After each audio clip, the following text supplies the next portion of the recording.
Hello दोस्तों, कैसे हो आप। आई होप कि आप अच्छे होंगे, स्वस्थ होंगे और मस्त होंगे। तो छोटों को मेरा ढेर सारा प्यार, बड़ों को मेरा प्रणाम। मैं नीमाचंद पहाड़ी ब्लॉग में आपका स्वागत करती हूँ। दोस्तों मैं कर रही हूँ ब्लॉग का स्टार्ट। सुबह के 10 बज चुके हैं दोस्तों, और देखिए धूप भी आ रही है, हल्की हल्की बूंदाबांदी भी आ रही है। आज मौसम थोड़ा सा गड़बड़ी है क्योंकि सुबह भी आई थी बारिश, अब और दोबारा आने लगे धूप और बारिश। तो हमारे पहाड़ी में घम पानी घम पानी आ रहा है दोस्तों। और देखिए मैंने घर का काम कर दिया है, मैं हो गई हूँ रेडी। और कैसा लग रहा है मेरा सूट।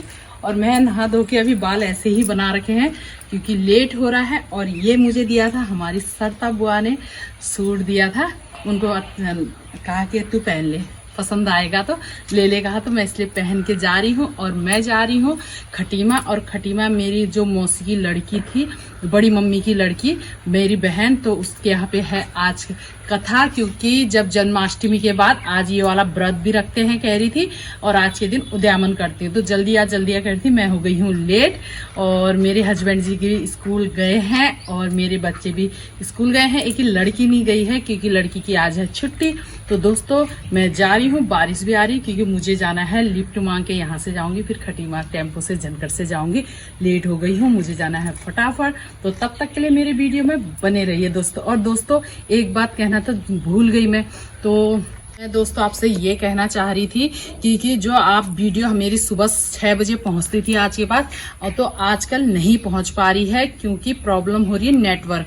हमारे सबौरा में नेटवर्क कम आ रहे हैं क्योंकि रेंज उधर को है तो सही टावर, मगर इधर को कम रेंज छोड़ रखी है। तो बारिश का मौसम के उससे भी खराब होने के उससे भी कम आ रहा है, तो इसलिए थोड़ा लेट पहुंच पा रही है। 8 या 8:30 बजे आपके पास पहुंच रही है।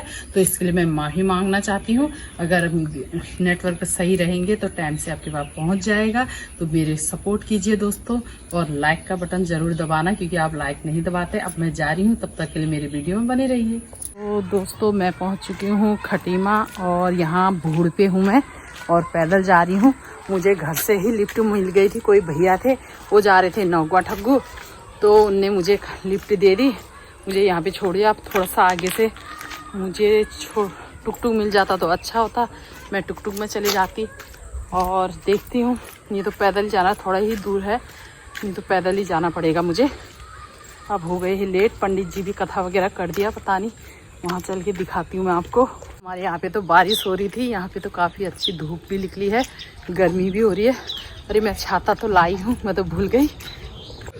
मैं लेके जा रही हूँ बहन के लिए धनिया और सिंगाड़े लिए हैं कच्चे वाले, क्योंकि काफ़ी फ़ायदेमंद होते हैं। और मैं फल फ्रूट नहीं लेके आई क्योंकि आते समय मैं लिफ्ट में आई थी। तो यहाँ पे मैं पहुँचने वाली हूँ, और यहाँ पे तालाब पानी के भर हैं और बड़े ही अच्छे कमल खिले हुए हैं, दिखाती हूँ। इतने प्यारे कमल खिल रखे हैं यहाँ पे, बहुत ही सुंदर सुंदर कमल खिले हुए हैं। देखते हैं कौन कौन आए हैं।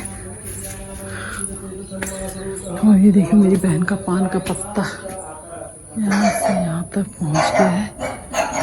हाँ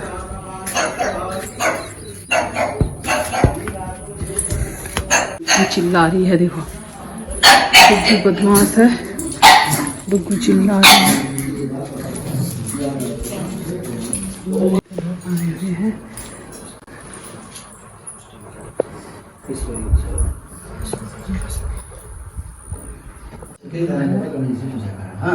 ओम त्रिवाय नमः, ओम ज्वालन्ये नमः, ओम नंदाय नमः, ओम भोगदाय नमः, ओम कामरूपिणे नमः, ओम उग्राय नमः, ओम सत्याय नमः, ओम तेजवृत्यो नमः, ओम अध विघ्नासनाय नमः, ओम सर्वशक्ति कमलासनाय नमो नमः। हाथ जोड़ के ध्यान करो। एकदंतम शूलकर्णम गजवस्त्रम चतुर्भुजम पाशांगुरम देवम जाय प्रार्थना कीजिए। ओम विघ्नेश्वराय वरदाय सुपर्याय लंबोदराय सकलाय जगदीताय नागारणाय श्रोतयाज्ञ विभूषिताय नमः। जय गणनायक सिद्धिविनायक मंगलदायक मोक्षप्रदाता भवतु मही सबके सुख। देवियों की पूजा होती है, उनके साथ सम्मान भाव रखा जाता है, उस घर में धन दौलत सभी चीज बना रहता है, अन्यथा क्या होता है घर में कलह। उसी प्रकार माताओं के लिए भी दिए गए हैं कि माताओं को प्रातः काल जागना है, सिर में पल्लू डालना है, जो अपने जो है भाव है प्रातः काल जो है सायंकाल में झाड़ू नहीं लगाना चाहिए, किसी के घर से अन्न इत्यादि मांग कर नहीं लाना चाहिए सायंकाल में। उससे क्या होता है घर में क्या होता है कलह पैदा होता है, बर्तन से बर्तन नहीं टकराना है, उससे भी कलह होता है, मंगलवार के दिन नमक नहीं लाना है। इस प्रकार से जो अनेक बना रखे हमारे विधान, उस प्रकार शास्त्र प्रमाणित बातें हैं। प्रातः काल जागना है, ब्रह्म मुहूर्त में 8-9 बजे तक नहीं सोना है, क्योंकि जो सूर्य की प्रकाश जो प्रथम रोशनी अगर चेहरे में पड़ जाए शरीर में, उससे मनुष्य क्या होता है ऊर्जावान होता है। प्रातः काल उठकर भगवान सूर्य को अर्घ्य दें, तुलसी माता को अर्घ्य देना चाहिए, उससे सारे कलेश दूर हो जाते हैं, सुख समृद्धि बने रहते हैं। भगवान जो हमारे अंदर की नेगेटिवता उसको दूर करके क्या कर देते हैं पॉजिटिविटी लाते हैं, और हमें क्या हो जाता है धनात्मकता के प्रति हम आगे को बढ़ते हैं। जो हमारे मन में निराशा होती है, क्योंकि मन के हारे हार है, मन के जीते जीत, क्योंकि हमें यहाँ से कभी भी हिम्मत नहीं हारना है, क्योंकि देने वाला वही मालिक है जिसने इस तरह से संसार में हमें भेज रखा है, वही हमारा सब चीज करेगा, इसमें कोई संशय नहीं है। हमारा भाव पवित्र होना चाहिए।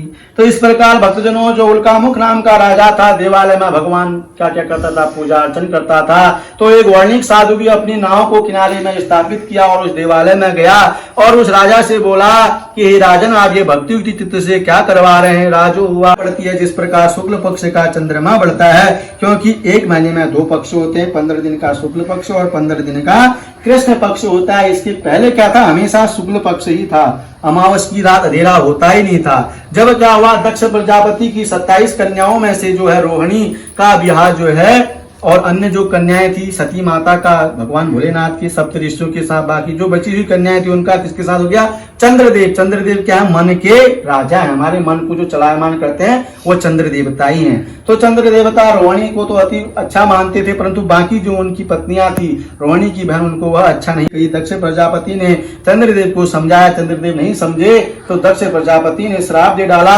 कि हे चंद्रदेव, बोला अभाव है, जाओ मैं आपको श्राप दे देता हूँ, आपको क्या हो जाए, क्षय रोग हो जाए, कुष्ठ रोग हो जाए। तो भक्तजनों, चंद्रदेव को क्षय रोग हो गया, कहा वो छटा बिखेरते अंधेरा छा गया। अब चंद्रमा कहाँ गए, भगवान भोलेनाथ के पास गई, भोलेनाथ की तपस्या की। भोलेनाथ ने बोला कि चंद्रदेव ऐसा है, बोला आपको मैं अपने सिर में सिरोध है, तब से भगवान का नाम क्या पड़ा, चंद्रमौली, तभी से पड़ा है भगवान भोलेनाथ का नाम। तो भगवान ने चंद्रमा को अपने क्या है चंद्रमौली अपने सिर पर धारण किया और बोला कि चंद्रदेव, बोला मैं दक्ष प्रजापति के श्राप को पूर्णतः तो नहीं कर सकता नष्ट, परंतु ऐसा होगा 15 दिन आपका आकार बढ़ेगा, 15 दिन आपका आकार घटेगा। जैसे ही शुक्ल पक्ष की प्रतिपदा आती है, आकार बढ़ते रहता है और पूर्णमासी के दिन चंद्रमा पूर्णतः पूरे संसार में क्या कर देता है, अपनी छटा बिखेर देता है। फिर क्या होता है, कृष्ण पक्ष आता है, प्रतिपदा द्वितीया, धीरे धीरे आकार कम होते रहेगा और अमावस के दिन पूरे क्या हो जाता है, अंधेरा छा जाता है। तो इस प्रकार शुक्ल पक्ष के चंद्रमा की तरह हुआ कन्या बड़ी, उसका नामकरण किया गया। कृष्ण गोविंद हरे मुरारी हे नाथ नारा, भगवान की जय।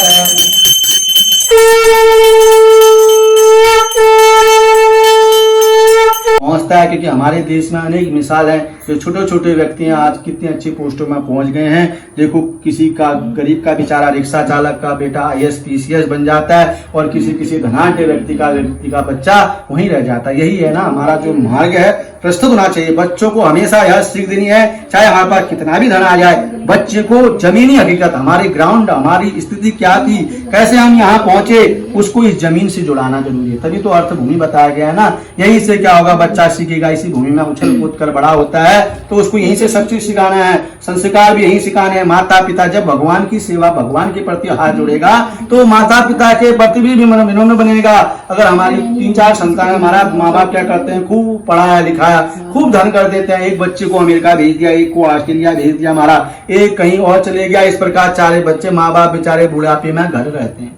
क्या करोगे उस पैसे का, क्या करोगे वो औलाद जब उस समय काम नहीं आ रही है? क्योंकि बुढ़ापे में तो औलाद चाहिए महाराज, जवानी में तो सर कोई खा लेता है। हाथ पैर जब तक स्वस्थ है तब तक किसी की जरूरत नहीं है। जब हाथ पैर रह जाते हैं बुढ़ापे में नाती पोतों की जरूरत पड़ती है, क्योंकि माँ बाप क्या देखते हैं बुढ़ापे में, जो उनके नाती पोते उनमें अपने बच्चों को पुनः देख लेते हैं और उसी से हुआ क्या हो जाते हैं, आनंद विभूत हो जाते हैं। बुढ़ापे में बुढ़ा बच्चा बेचारे घर में बैठे हैं, अपने दिन काट रहे हैं, वहां बच्चे आराम। ऐसा नहीं महाराज, भले बच्चा नौकरी कर रहा है बढ़िया, कभी आओ घर में माँ बाप की भी देख रेख करनी है हर प्रकार से, क्योंकि माता पिता के बिना यह संसार अधूरा है। क्योंकि माता पिता ही हमारे भगवान हैं, उन्हीं से हमारी उत्पत्ति हो रखी है, क्योंकि जो हमें शरीर प्राप्त हो रखा है। जब मनु और शतरूपा को ब्रह्मा जी ने बोला आप सृष्टि का संचालन करो, तो मैथुन सृष्टि के द्वारा मनु और शतरूपा ने सृष्टि का संचालन किया। तो मैथुन सृष्टि से जितने भी प्राणी संसार में विद्यमान है उनका मरण निश्चित है महाराज। जिसका जन्म हुआ है उसकी मृत्यु निश्चित ही होगी, इसमें कोई संशय भाव नहीं है। क्योंकि देखो ना, सतयुग आया, त्रेता आया, द्वापर आया, कलयुग आया। सत्य का आदमी क्या था, बड़ा ही सत्य था, उस समय झूठ होता ही नहीं था। त्रेता आया, द्वापर आया, अब कलयुग का प्राणी हमारा, कलयुग के प्राणी के अंदर ही सच है, झूठ है, गलत है, अच्छाई है, बुराई है, सब इसी में क्या है विद्यमान है महाराज। और जब क्या है भगवान भी इसी के अंदर विद्यमान है, बाहर से कहीं से नहीं। भूत पिशाच डाकनी शाकनी सब शक्तियां यही विद्यमान है, बाहर से कुछ नहीं आता, खाली मन का भ्रम है ना, यहाँ से आता है वहां से आता है, कुछ नहीं। यह मन है, जैसा रखोगे वैसा हो जाएगा। भगवान के प्रति भाव रखोगे तो भक्तिमय हो जाएगा, भगवान के मय हो जाएगा। आपके मन में भगवान एक क्या देंगे, दिव्य दृष्टि देना शुरू कर देंगे। आप जिसको जैसा वाणी कहेंगे उसका वैसा ही होगा इसमें, क्योंकि फिर वो नहीं आप नहीं है कहने वाले, वो भगवान आपके माध्यम से कहलवाते हैं। इसलिए क्या है, हमेशा भक्ति में होना चाहिए, मनुष्य को भक्तिवान होना चाहिए। क्योंकि पैसा धन सब चीज यहीं छूट जाना है महाराज। लास्ट में क्या होता है, पंच तत्व में जब जाता है, शमशान में जब ले जाते हैं, उस समय पंच तत्व में विलीन हो जाता है। और पंच महाभूतों से बना हुआ शरीर है, जो हमारी आत्मा है वो अजर अमर है, एक शरीर को छोड़कर दूसरे शरीर में जाती है। दुर्लभम मानुषम देह, 84 लाख योनियों में मनुष्य जीवन बड़ा ही दुर्लभ है। भगवान भी इसके लिए लालायित होते हैं, क्योंकि देखो ना, भगवान हमको भगवान से शिक्षा लेनी चाहिए। भगवान राम थे, मानव रूप में आए, दशरथ जी के घर में जन्म लिया और कितने दुखों को झेला। देखो ना, भगवान थे, एक पल में सब चीज कर देते, रावण से युद्ध जीत जाते, सभी राक्षसों का संहार कर देते, परंतु नहीं, उन्होंने देखा, धैर्य दिया।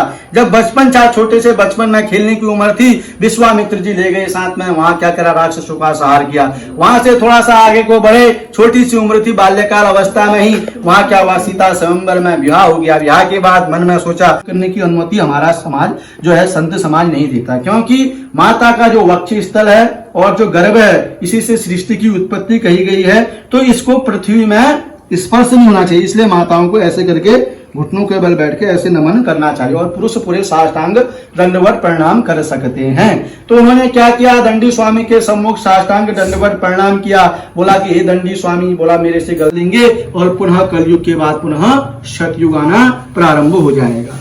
तो भक्तजनों, जो है भगवान ने हर रूप में क्या होता है, भगवान का जो भजन करता है बंद करना चाहिए, उसी में क्या होता है, भगवान की सार्थकता बनी रहती है। और यह कथा हमें यह ज्ञान देती है कि हमें अपने जीवन काल में हमने भगवान के प्रति अगर कोई भाव प्रकट कर दिया, हे प्रभु हमारा यह कार्य हो जाए, हम आपको यह चीज देंगे, तो जब हमारा वह कार्य संपन्न हो जाता है भक्तजनों, उसको हमें तुरंत देना चाहिए। अन्यथा क्या होता है, हम उस चीज को भूल जाते हैं। जब हम इस संसार को छोड़कर चले जाते हैं, जब हमारे बच्चे आते हैं, तो उस समय क्या होता है, हमारा वही चीजें फिर दिखाई देती है, उनके कार्यों में क्या हो जाता है, व्यवधान उत्पन्न होने जाता है, हर कार्य में उनकी रुकावट आनी शुरू हो जाती है। फिर उस समय क्या होता है कि बच्चे भी कोसते हैं कि हमारे माँ बाप ने उस समय ही हमारे लिए जो भागा था कर देते, तो आज हमारे बच्चों के प्रति यह दशा न आती। तो इसलिए क्या है, तुरंत दान महाकल्याण। आपने जीवन में कथा भाग दी, प्रभु मैं आपको शंख देंगे, घंटी देंगे, कोई अपने देवता के प्रति भाव प्रकट कर दिया, हमारा ऐसा हो जाए, तो तुरंत कर दो महाराज।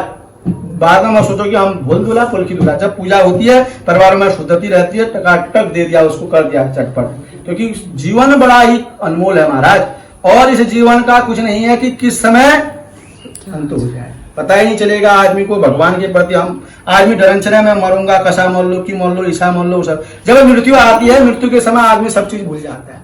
मृत्यु किसी का इंतजार नहीं करती है, किसने यह कार्य